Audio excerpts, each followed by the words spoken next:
temperance movement was one of the biggest grassroots campaigns of the late 19th and early 20th centuries. After much soul-searching, many Americans concluded that the social problems of the day were directly linked to alcohol.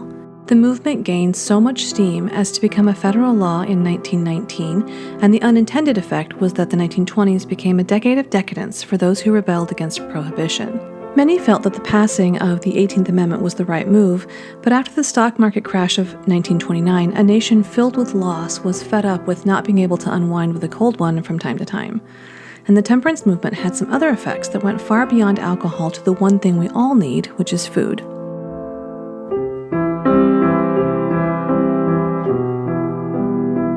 As the 20th century dawned, immigration to the U.S. drastically increased, and with these new residents came a host of distinct flavor combinations and spices, including foods that many Americans had never encountered before. But these novel foods were viewed with suspicion. In particular, spicy foods were seen as stimulants that could agitate the body and arouse hidden addiction. Many of society's ills at the time were blamed on alcohol by those associated with the temperance movement, so any hint of addiction was seen as another potential epidemic. Public schools in large cities sought to serve an increasingly bland style of food.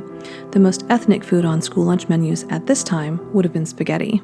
Toasted cheese sandwiches with tomato soup or split pea soup with rolls were the kinds of things that were deemed appropriate and wholesome fare for American school children. Many people at the time shared the view that spicy or stimulating foods could make one crave more and more, leading an addictive personality to lose control.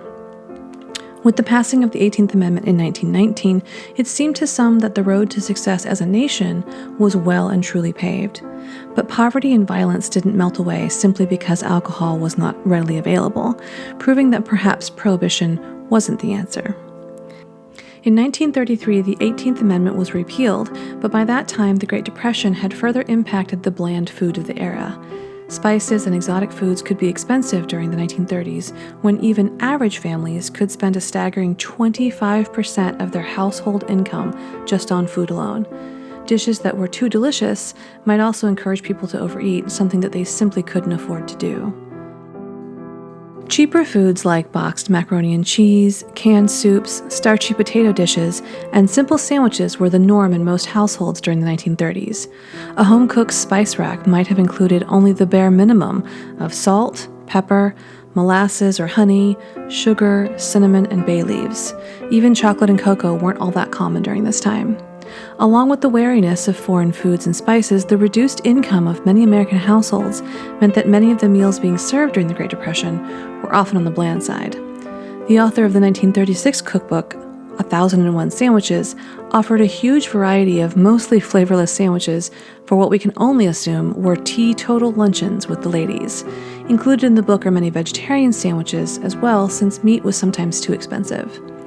The view of spicy or flavorful foods being stimulants was a perspective often held by female county extension agents during the 1930s, and they were the ones charged with giving public classes on cooking and on saving money.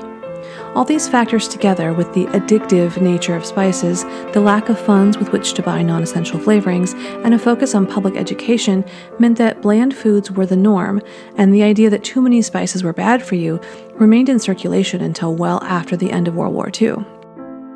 Following the war, soldiers returned from Europe with the memory of complex Italian, German, and French cuisines, and a world of food slowly began to open up for many Americans.